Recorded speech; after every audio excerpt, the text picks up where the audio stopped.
Hey, to Visions Now, Supper Club. All views expressed for their educational and journalistic purposes, they're not the views of the management, advertisers, nor staff of 92.1 FM. However, Visions does desire to bring a quality entertainment program which intellectually stimulates and culturally fulfills our community's needs to develop leadership and inform decision making for our collective future. Welcome to the village, often imitated, but never duplicated. I'm Dr. Shailene Hood, your host and executive producer. Welcome.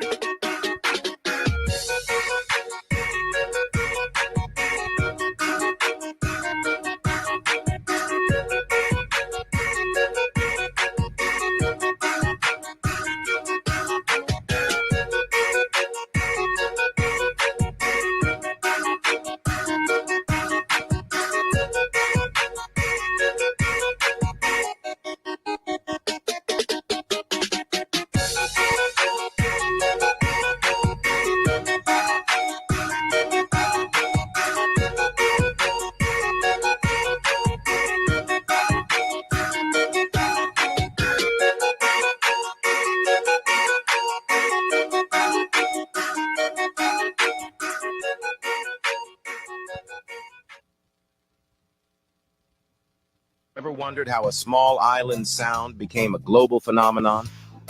Let's explore the rise of reggae music from Jamaica to the world. Before reggae, there was mento, Jamaica's first popular music style. Emerging in the early 20th century, mento blended African rhythms with European musical elements, creating a light, folksy sound.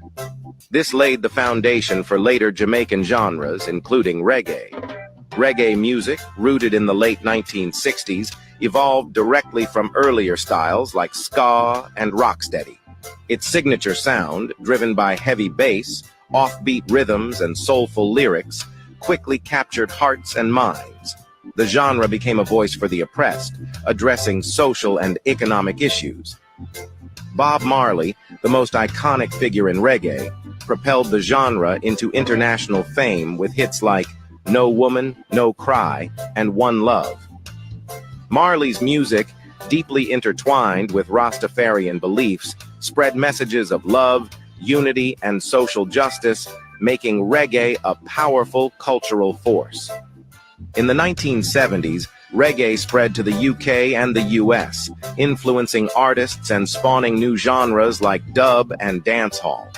The reggae beat found its way into the mainstream, with artists like Jimmy Cliff and bands like UB40.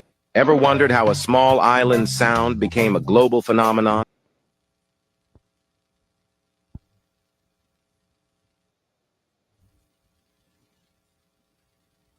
Women aren't really great for your relationship.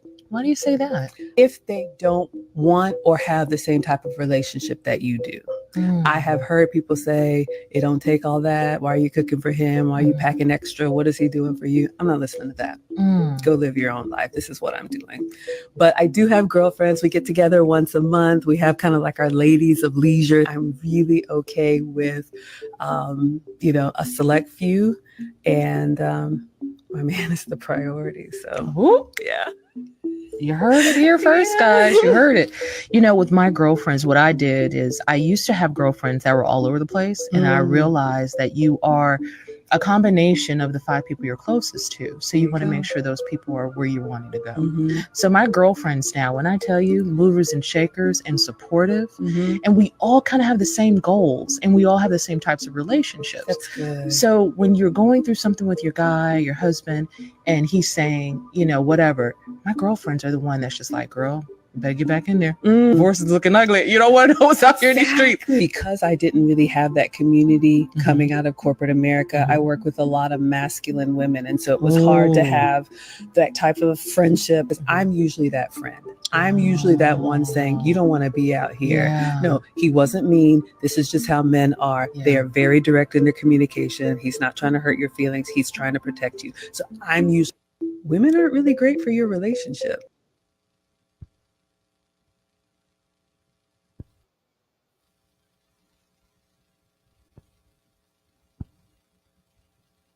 When you get older, you're going to start looking for this thing called unconditional love. I want somebody that's going to love me regardless for what I do and who I am. So let me tell you guys something. It's just from experience. The closest you will ever get to that on earth is the love of a good mother. When you get older, you're going to start looking for this thing called unconditional love. I want somebody that's going to love me regardless for what I do and who I am. So let me tell you guys something. It's just from experience. The closest you will ever get to that on earth is the love of a good mother.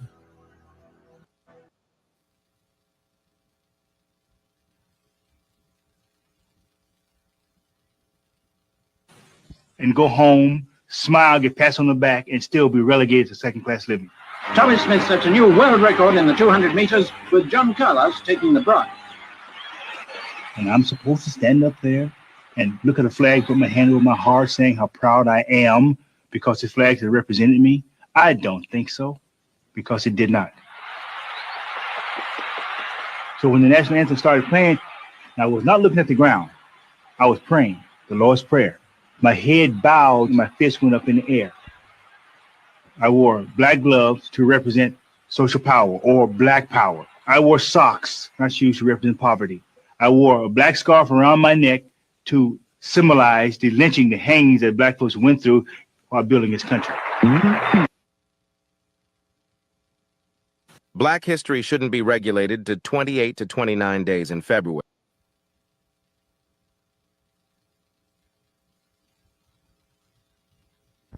Want a hug.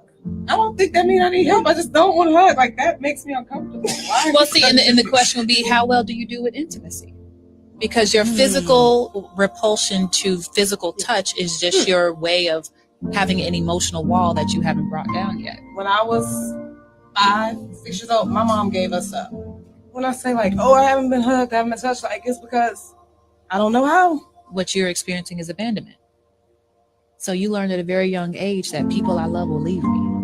And so the storyline for you is people I love will hurt me. Therefore, I learn leave them before they leave me, and only give them enough to where I can walk out of this and still be whole without them. Yes. So you learned how to love from a distance. Your relationship with others is always a reflection of the relationship you have with yourself. There's nothing that someone else can do to you that you haven't already or is not currently doing to yourself.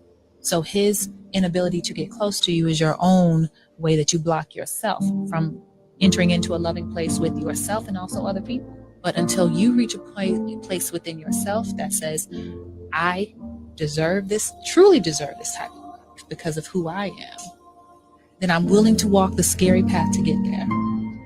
The same way I wish my mama would have walked that scary path to get to me when I was 5.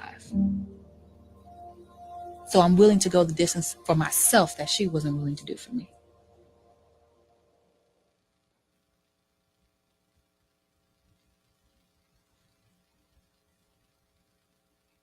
Now, about 1,000 years ago, in the country of Mali, there was a city, Timbuktu. Timbuktu is still there. But 1,000 years ago, there was a university in Timbuktu. Scholars from all over the world, scholars from Asia, from Europe, everywhere came there to study. It was said by Leo Africanus in the 1400s that the king of Timbuktu, of that area, gave monies to scholars. Now, maybe we're seeing a case of the first scholarship there. I don't know. But it was also said by Ibn Battuta, an Arab explorer, that more monies were spent on manuscripts coming from the Barbary, manuscripts from Spain and about. More monies were spent there in that kind of trade than on anything else in Timbuktu. We hear the word Timbuktu and think immediately that it's a word made up to explain the difference or the distance between the known and the unknown. Timbuktu is still there today. Unfortunately, the biting sands of the Sahara have covered those walls of the old university, nearly covered them. and cover the streets where scholars used to go. But you can still go if you take your time and your money to go to Mali. At Ouagadougou, here in Upper Volta, it's the capital of Upper Volta. Many people think the sounds are so un-Western. They hit our ears with a kind of strange feeling. Well, that's true. But the sounds sound like the languages of Africa, which are always rhythmic and certainly tonal. Now, it would be interesting, I think, for a student of African history to trace the Benin sculpture. The Benin sculpture in Nigeria has influenced European art. Modigliani, Braque, Picasso have admitted, I don't mean to imply that they had to admit, but they have said, in fact, that their art, that the new art that they devised in the early 1900s was influenced by the Benin and the Yoruba sculpture. The Yoruba are also in Nigeria. Now, about 1,000 years ago,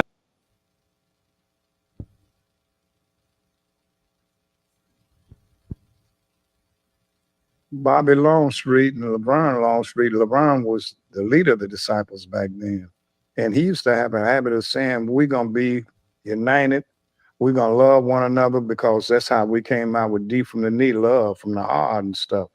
And we're going to treat all the elderly peoples and the peoples in the neighborhood with respect, and we're going to help them if we can and stuff.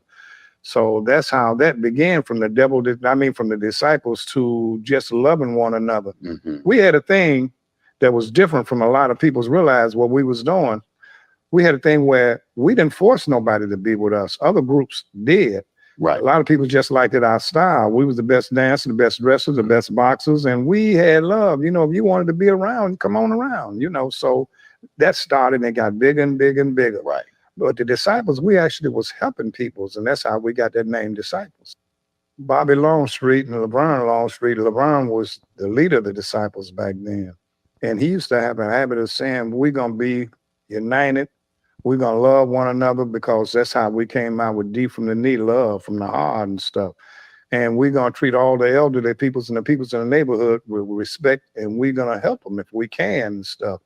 So that's how that began from the disciples to just loving one another. Mm-hmm. We had a thing that was different from a lot of people's realize what we was doing. We had a thing where we didn't force nobody to be with us. Other groups did. Right. A lot of people just liked it, our style. We was the best dancers, the best wrestlers, the best boxers, and we had love. You know, if you wanted to be around, come on around, you know. So that started and it got bigger and bigger and bigger. Right. But the disciples, we actually was helping peoples, and that's how we got that name, disciples. What's going on? Good evening, family. Welcome back to the village. Back with yet another installment of Visions Now. Got some exciting things going on for the show. Of course, as usual, you know, we're gonna get started with some announcements, and we also have a new segment, If the Truth Be Told, going on today. Yeah, so we're definitely excited about that as well. Gonna get into that later on. But want to start off with some news on mandated reporter training. This is the training that will teach you how to ensure the safety of children by recognizing and responding to abuse and neglect. The Prevent Child Abuse Georgia mandated reporter training offers in-person and virtual training to help organizations understand their role as mandated reporters. The training is 1.5 hours and is discussion-based scenarios, and again is designed to help reporters understand abuse and related indicators, how to handle when a child tells you about abuse, rights and responsibilities, and things of that nature. The training will be on August 16th, 2024 at the Citizen Service Center at 1 p.m. Again, that's Friday, August 16th, 2024 at 1 p.m. at the Citizen Service Center. If you would like to register, please email Shall, S-H-A-L-L, at columbusga.org. Again, that's Shall, S-H-A-L-L, at columbusga.org. Also coming up on August the 24th, there is a family fun day and barbecue hosted by Valley Healthcare Services. There'll be some food out there, vendors, there'll be music. Again, that's going to be August the 24th from 12 p.m. until 2 p.m. And the address is going to be at 1600 Fort Benning Road, Columbus, Georgia. Again, going to have some good food, good music, some vendors. Definitely want to make sure you're there. That's the Family Fun Day and Barbecue on August the 24th from 12 to 2, 1600 Fort Benning Road, Columbus, Georgia. Also coming up this month is the Back to School Community Resource Fair.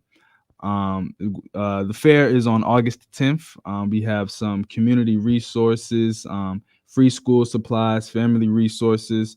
They'll have some food and drinks out there today, school supplies. And again, that's going to be on August the 10th on the Crawford Walking Trail. That's Highway 80, Crawford, Alabama. And it'll be from 11 a.m. until 2 p.m. If you want more information, I think we'll have Ms. Mary give you some more information about that later on in the show. But definitely want to be there. Again, that's August the 10th. Crawford Walking Trail, Highway 80, Crawford, Alabama, from 11 a.m. until 2 p.m. Also, as well, if you had problems with missed garbage pickups, or if you need a recycling container, or if you just see something that may need some attention in the community, you see a pothole, or maybe you need some bulk pickup, there is a Columbus 311 app. You want to definitely download that. It's on Google Play and the Apple Store. It connects the Columbus citizens to services and information to beautify the community and stay connected with the local government. So definitely want to tap in with that as well. Tomorrow, August the 9th at the Center Stage, there will be a show reunion hosted by Mr. Tony Parkman. It's an all-white party and award ceremony hosted by Johnny Taylor with sounds by DJ Luke. Doors open at 7 p.m. Again, tomorrow, August 9th at Center Stage. Doors open at 7 p.m. and the show starts at 9 p.m. That address for the Center Stage is 6298 Veterans Parkway, Columbus, Georgia. That's inside the Sound Factory. Again, that address, 6298 Veterans Parkway. Doors open at 7 and the show starts at 9. So you definitely want to be there for that as well. And lastly, we have a Jobs for Life workshop coming up. Volunteers are definitely needed for this project. These are individuals passionate about seeing others reach their God-given potential. They'll be teaching you how you can empower others to find better work through Jobs for Life. There'll be real employers and resources there for you. And they'll have the classes at 2 locations. The first location is at Spirit-Filled Ministries. And the second location is at the Victory Mission. If you want more information about the Jobs for Life classes, please call or text 762-441-1294. Again, that number is 762-441-1294. Without further ado, we're going to go ahead and get into the show. How you doing this evening, Doc? All praise due to the Most High Architect of the universe. Yes, sir. No doubt about it. And, back at it. That's right. So, we're trying to keep that mysticism moving. There's no doubt about that. And of course, we're definitely delighted today to have 2 very, very special guests. Matter of fact, one of the guests is a flashback from the past. Oh, yeah. They're back in the past. So we look forward to talking to Manny Flatus. And of course, he's a man of all seasons and all reasons. And we're certainly good to know that he's still a part of trying to make things happen for the betterment of the community. And of course, we have our family preservation networking guru, Miss Mary Mahone. And she's, again, I won't even start to saying how delighted that I've been with the New Era Coalition, and she certainly has been a godsend. And we certainly enjoy working with her, and we enjoy bumping heads with her, and but we come out, nobody come out with no knots on the head. They come out with a unified mind. And, that's what it's all about. So, but I do want to share if I find it, I think I lost my spot. I had my quote for the day. Well, I think I'm just going to use this one right here. It says that quote for the day is, "You glow differently with good people in your life," and certainly I don't know. Do I have a glow? Definitely have a glow. I just said I don't know. I just said that I like the sun, though. I like the sun, no doubt about it. And so it's good to have you here. And because I mean, I can't say enough about all the different things. And just again, this is the part of the New Era Coalition update time. So let's talk a little bit about what you've been doing for the last couple of weeks. Before we get into the event that's coming up. Let me have a sing quote for a moment before we get to going into the present, the weekend that we're facing here with some exciting things. And of course, all you everybody out there in Crawford, they told me that everybody out there in Crawford related to the hoods, and I'm a hood, so I got a lot of kinfolks out there at St. John's. I forget what the other church is out there. I got a cousin at one of them. They're preaching at one of those churches out there, but. Again, I'm excited about that, and I want you to say hello to all the hoods out there, because there are two sides to the hoods. There's the Midland side and the Crawford side, and of course back in the day, I'm talking about like in the early 1900s, that when it kind of got split up. But the stories and tales in the family always was about, when they crossed, one group of the family crossed the river, went over there in Russell County, so I'm certainly going to try to get through there if I can, but not, my spirit will be walking around there, put my 100 steps in, 100 miles in to begin with. So again, Miss Mary, thank you for being here, and who do you have with you today? So I have with me Mr. Manny Flightus. He's one of our interagency team members for Help and Family Initiatives, and he's here to help us promote our Back to School Resource Fair that's coming up this Saturday, August 10th in Crawford, Alabama at the Crawford Walking Trails. Okay. Well, is he still in the waiting room? Or? Oh, you bring him on. Yeah. Hello. Hola, ¿cómo está? Estamos bien. ¿Y usted? Long time. Hola, ¿cómo está? Estamos bien. ¿Y usted? Gracias. Mi amigo. No doubt about it. So indeed, it's a delight to have you with us today, and to know that you're over there on the ground, doing that root work as always. And we, grunt work. That part, yeah, no doubt about it. And of course, Ms. Mary has been talking about you a lot, and I said, oh yeah, we go way back. And so I understand that you all are part of the interagency team. Tell us a little bit about what exactly does the interagency team do over there, and now is this just Russell County? Is this south east Alabama? How does that work? Well, we have members from the community, health department, the school system, various organizations, private and also state communities.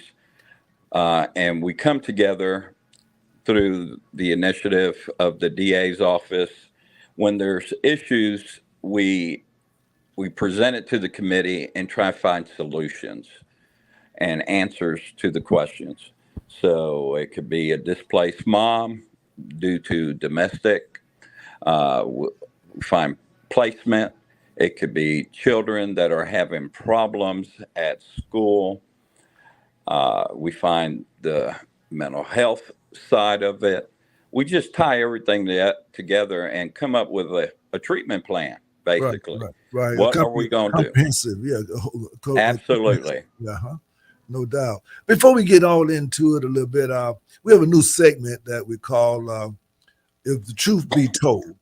And I know that you, of course, you've been in this field a long time. You and, of course, your partner in not crime, but your partner in the cause, your wife, Dr. Donna, and I know that you've seen a lot of things, and you've seen the, I guess I would call it in some respects the decline of our community, but also I think that I feel the spirit, with us, that we're trying to do some resurrecting here. But if the truth be told, how would you finish that sentence if as it relate to the work that you've been doing? If the truth be told, what?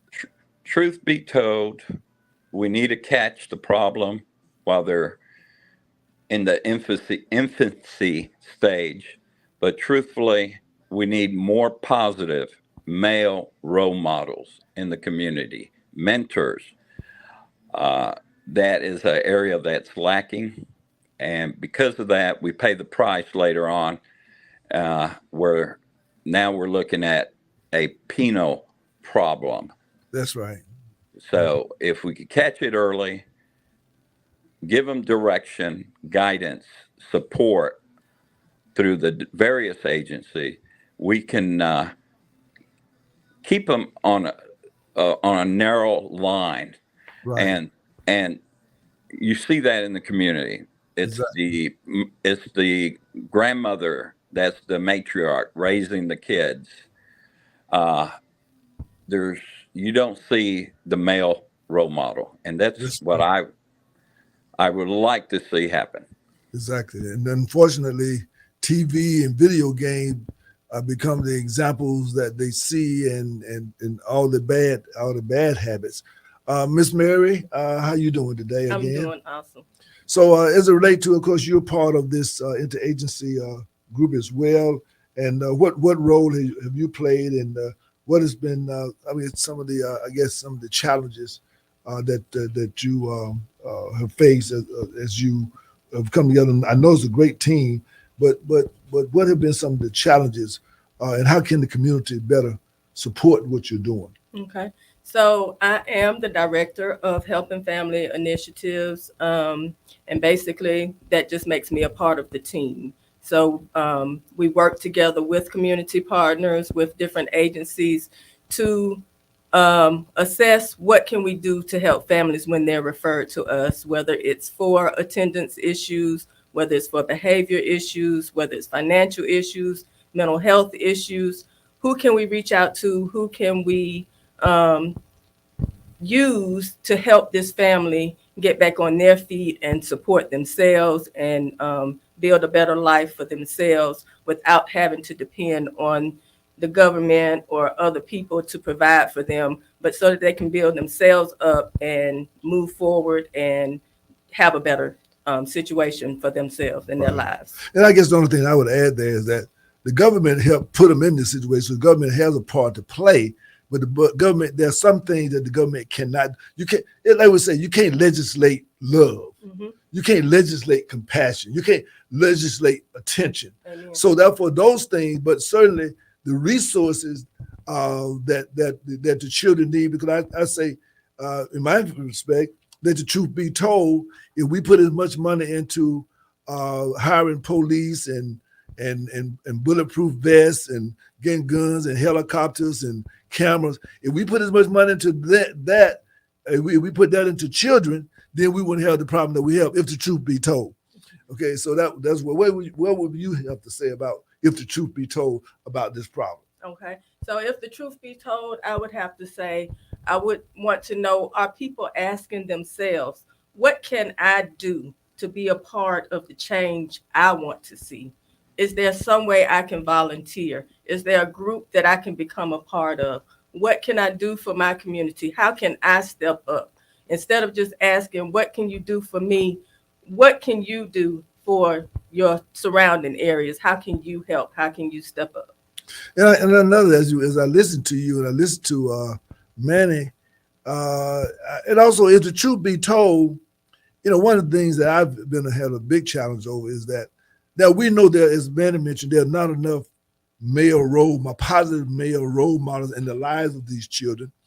And if the truth be told, if more mothers would allow those fathers who do want to be involved to actually be involved and to set aside their personal issues, to keeping the father out, or showing who has the power over the children. If the truth be told, many of these children wouldn't grow up as angry and as torn as they are. So that's my another truth be told. What do you think about that? I think that's awesome. Okay, because I think that we got to get this mother-father thing back together. And I'm not talking about them getting married. I'm not talking about the co-parenting. I'm trying to say that if they learn how to be positive co-parents, and then also, let the truth be told, mothers and fathers of grown children encourage and demand that your children stay involved in the life of those children. I mean and if the mother is kind of dragging her feet, tell them to stay in there and fight for their environment and their time to spend with their children, and to make sure their children know much about their family as it is as they know about the mother's family. In other words, both families should be fighting to be involved, not against each other, but fighting with the environment to save these children as well. So I'd like to thank you both for your representation on the interagency team. And what other organizations are part of that? So we have several organizations that are going to participate this weekend. We have Project Greenlight. We have what do they do? Project Greenlight helps different families in the community. They partner with DHR. They partner with Helping Family Initiatives. When families need places where they can have supervised visitations, they have a location that they can assist with those visitations. They provide clothing for children when they don't have them, shoes, backpacks, different items. I know I've called on Project Greenlight for a pack and play because a mom didn't have appropriate sleeping arrangements for her infant child, and they were able to just give a pack and play to make that situation better and safe for that family. So they have an array of services that they provide, and they are going to be represented at the Back to School Resource Fair this weekend. We also have what was formerly known as East Alabama Mental Health. It's now Integria, and they do prevention services. They do drug take-back prevention. So if you have expired medications and you don't know how to get rid of them, you don't want them to get into the hands of your teenagers, you can take them to the drug take-back events, which happen twice a year, and turn those in. The law enforcement is there to collect them, take them, dispose of them appropriately, so that expired drugs don't get into our sewer systems and into our communities and into the wrong hands. Let me ask you before you go further, Mr. Manning. Yes, sir. How intimate a relationship and role is the what we call the cultural community and the park and recreation community over there in East Alabama? I know we're going to be out there at the park doing the walking trip, but is there a seamless type of dynamic for how the city service, particularly the park and recreation services and things of that sort, are helping out with this interagency team? Well, I can't speak about the park association or department, Parks and Recreation, but I do know that there's assets, not as much as we have in Columbus, but we try to provide. A lot of cases are just to translate and help them write a resume. Even though in our community we have a lot of transplanted immigrants that have come from other countries, and we try to assist them. Many of them are very scared of the reputation of government, law enforcement, even though they don't know that they're here to help.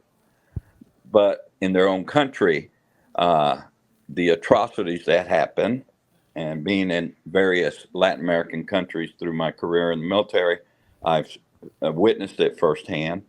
But if you allow me, I would like to address the Hispanic community in Spanish and let them know what's going on this Saturday. Okay. Before you do that, let me ask you one other question. Yes, sir. No, in my childhood back in the day, I remember there were what they call seasonal workers that would come up and come to up to in America and work I guess for long periods of time, and with the particularly in the agricultural industries and things of that sort. And it didn't seem to be a problem about the border per se. Then I mean, people would come up, and then I guess some would go back. But is that still something? Or has that been transformed because of the issue around the border and all of that? Well, it's hard to say. In our area here, we have more. It's not so much seasonal employees or workers because of the various crops. It's all done by carbines and machinery. We have a big Hispanic community here, and they're quite united. Unfortunately, we see a lot of profiling, and especially with the illegal immigrant situation. I was at a location, and I had a gentleman come up to me, and he asked me for my papers. I am a veteran. I served this country, and I looked at him, dumbfounded, and did not answer. And he wanted my papers, and I was insulted because of tint complexion, and I was speaking to a family translating in Spanish, and I looked at him, and finally I told him in English, I'm an American. I was born here, and I'm not giving you any information. So, just because of that, it just left a bad taste in my mouth. Right. I understand. But go on and share with our Latino brethren and sisters about what is going on, and to extend an invitation for them to come out and be a part of this. Absolutely. My pleasure. Bueno, buenas noches. Es un placer poder hablar con ustedes esta noche. En agosto, el 10 de agosto, de 11 a 2, vamos a tener una función en Crawford, Alabama. Y es para los jóvenes, y lo que vamos a hacer es dar útiles de escolar para todos los estudiantes de jardín de infantes a 12º grado. Vamos a estar en el parque en Crawford. Vamos a dar gratis bolsa de libros, lápiz, papel, pagamentos, plumas. Van a haber demostraciones de los bomberos, de los policías. Va a haber comida, refrescos, y está en Crawford, Alabama, carretera 80. Y cuando pasa la luz ahí en Crawford, a la mano derecha se ve el parque. Si puedes, trae los niños, así pueden recibir su bolsa de libros y todas las cosas que tenemos gratis para estos jóvenes. Y otra vez es el agosto 10, de este sábado, de 11 a 2 de la tarde. Muy bueno su trabajar en Estados Unidos. Garcias. We're going to take a little break right here, and we're going to come back with more discussion about the big event that's coming up. And I don't know, we're going to find out if this is going to be an annual event. Is this just a trial balloon here, just what? But you listen to Visions Now, your supper club. I hope you're enjoying the menu. Got a little Latino flavor to the menu tonight, and we're enjoying ourselves. And of course, as always, we're the one that been loving you all this time. You can act like you don't know, but you know what the deal is. Visions Now, your supper club on Smooth R&B 92.1. How would you like to go on a 5-star vacation for just $99? We're talking about the quality of a Westgate resort for $99. Not for one night, but for 3 fantastic nights at one of their luxurious destinations across the United States. And you'll even get a free $100 Visa gift card just for making a reservation. We've got some of the choicest destinations that you'll love in the United States that you can choose from for just $99 for a 3-night stay. Take your family, take a special loved one, but get away. Go on vacation with Westgate Resorts. Call now to make a reservation for just $99, and you get a free $100 Visa gift card. Call Westgate right now and book your vacation. Here's the number: 800-489-6575. 800-489-6575. 800-489-6575. That's 800-489-6575.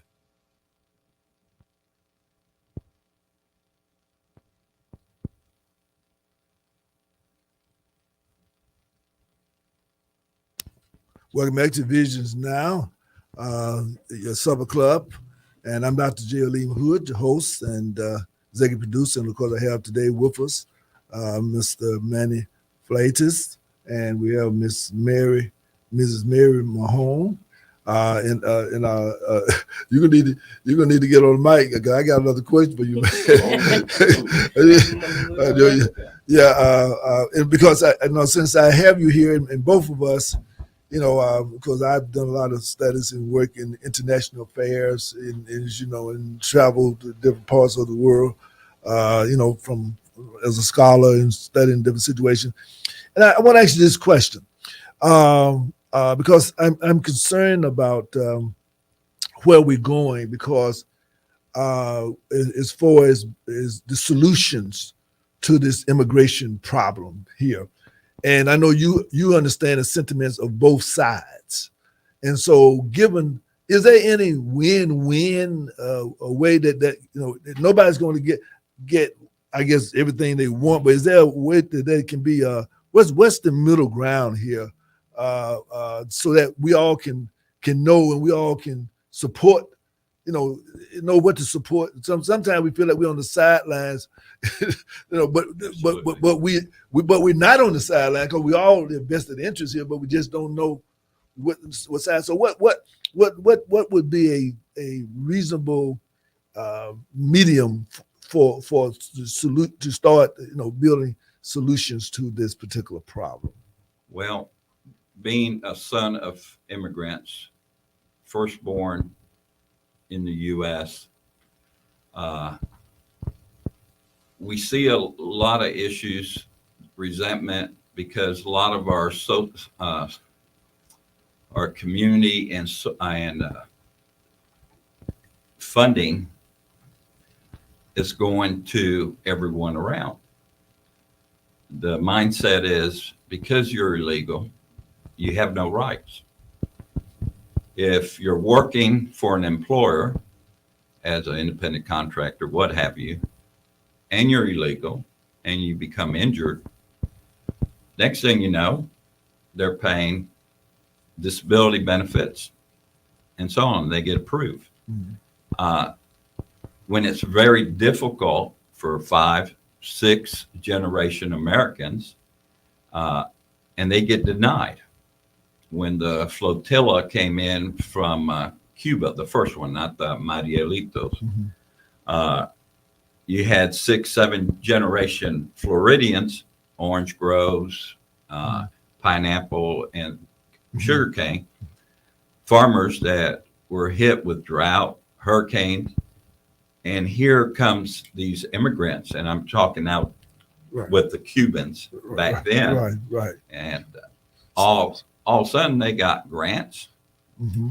they free college education,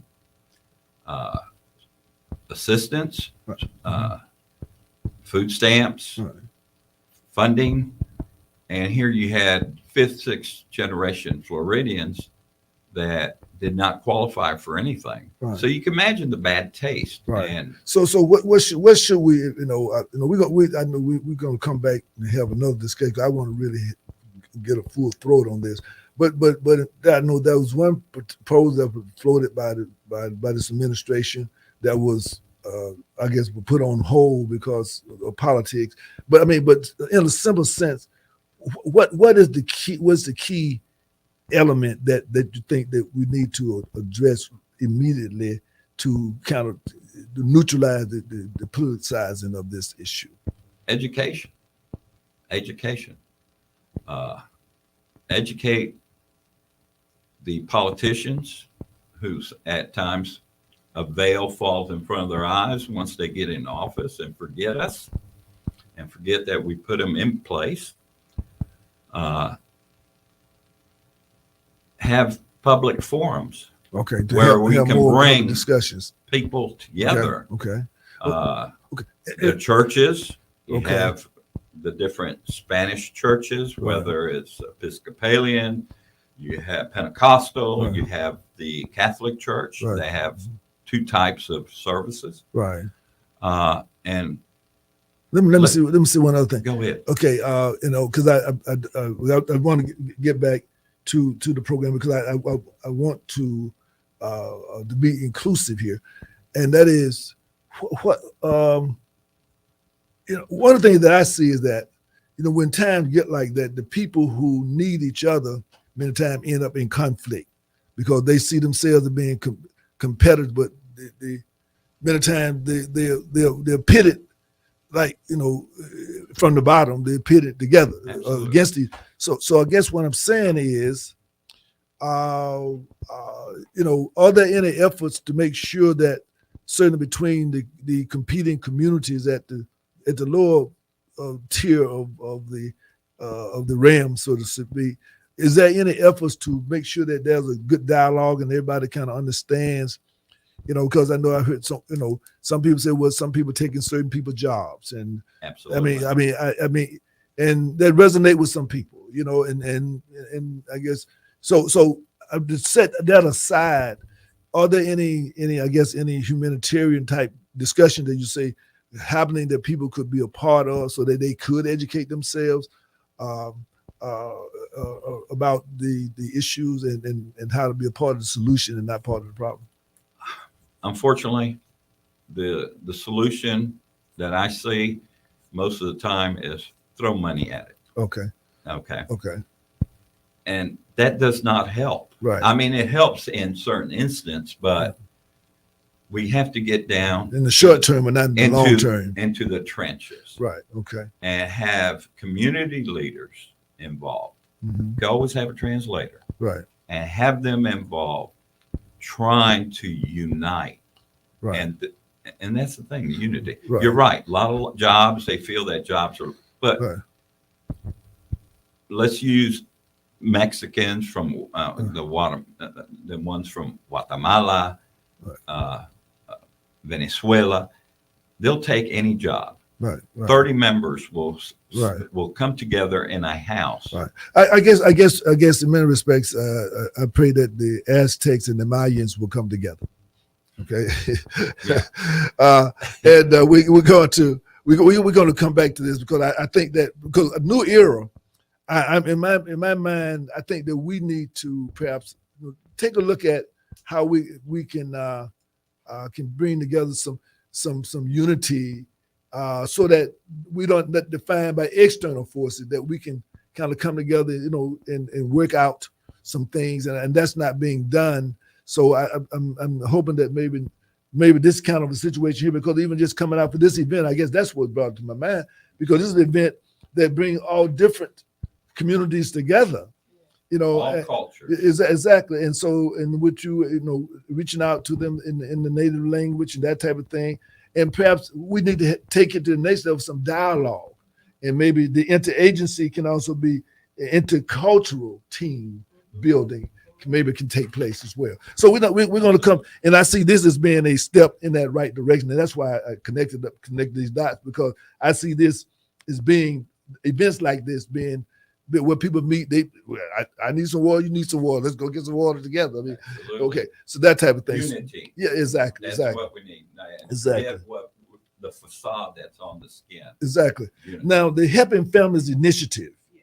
Now, this is grown out of, I'm assuming, out of the interagency team and the Russell County District Attorney's Office. Is that the idea? Well, basically, Helping Family Initiatives was started in Mobile, Alabama in 2003 with District Attorney John Tyson. And so basically, to have helping families in your county in Alabama, your district attorney has to want the program as a part of his agency.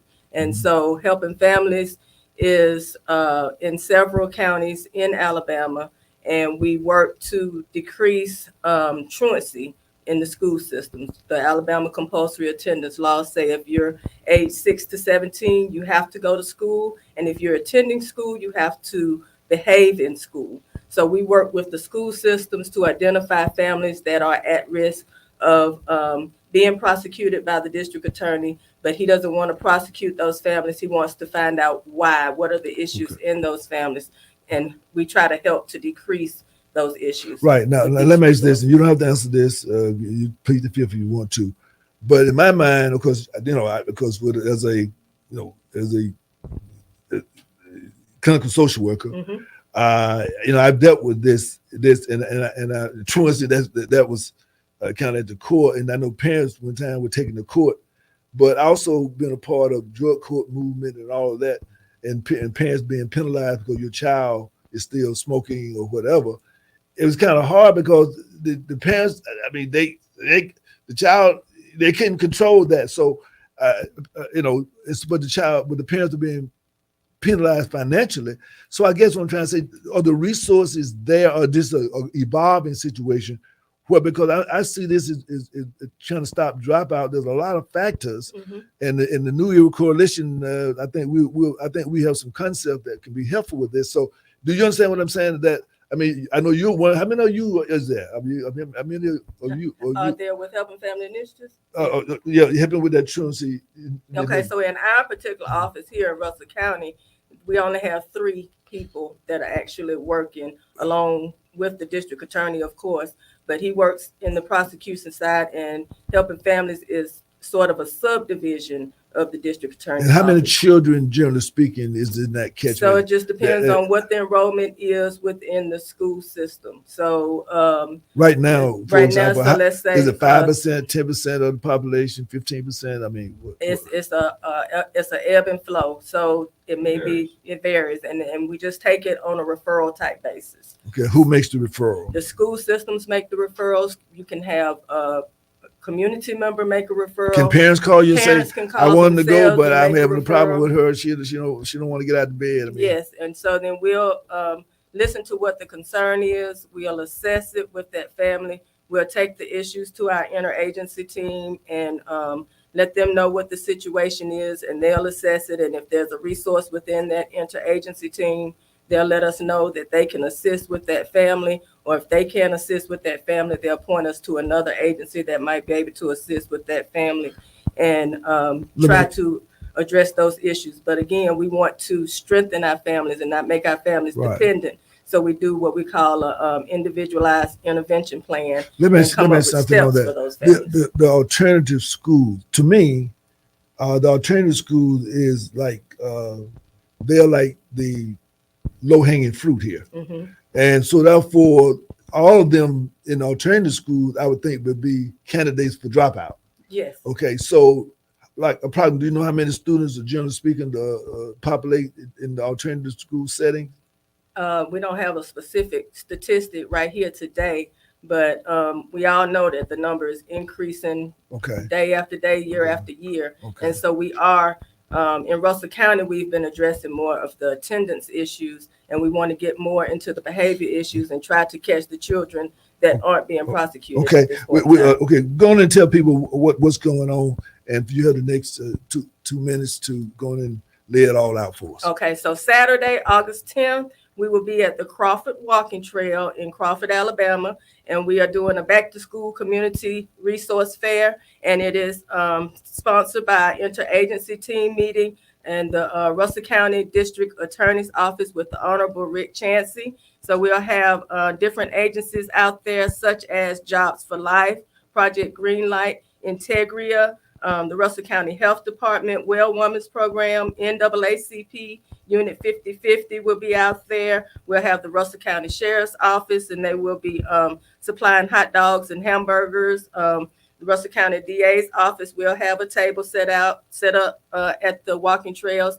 And also we're partnering with Mr. Leroy Davis, who is with the Equitable Neighborhood Initiatives. And you were talking about parks and recreation, and their agency wants to get people back out into the community, outside in the parks. And they also have a project that they're doing in Pittsview to build up a park and walking trails and exercise trails in Pittsview. It's called the Pittsview Project. But this is a 100-mile Alabama challenge. So come out to the walking trails while you're out there getting school supplies, resources for different things that you may need. You can start walking around the trails. Telephone number. You can contact us at 334-384-9700, Helping Family Initiatives. One more You can time. ask for Mary Mahone. The number again is 334-384-9700. Again, as you know, that this is the beginning of our relationship, with New Era building these bonds, because I'm envisioning some things. I think you kind of see my wheels turning in my mind. There's some relationship building that we need to do for long-term partnerships, so that before there's a divide. Because I go into prison, I see how the divide is in the prisons, and we can't allow that to fester, because divide and conquer is sometimes, if the truth be told, divide and conquer don't help nobody. Okay, so again, it's a great seeing you again, man. Hope this is the beginning of another phase of us working together. And of course, Ms. Mary, as always, keep on doing what you do, bringing people together. So again, Julian, what we got going? Nothing much. Just want to thank everybody for stopping by the village. I hope you had a good evening, good meal, and hope to see them next week. You already know the deal. Peace be unto y'all. So multi be. Free the land. Shalom. Assalamu alaikum. Adios, amigos. And well, supper time is over for today. We're going to close up the village. Thank you for listening. Invite your friends to join in our weekly meal, supper time. Let's build that spirit of Harambe. Organize, organize, organize. Educate, educate, educate. Pamoja, Tutashinda, Uhuru Sasa, Watu Wazuri. Peace, soul, love, with a little sprinkle of power. Good night.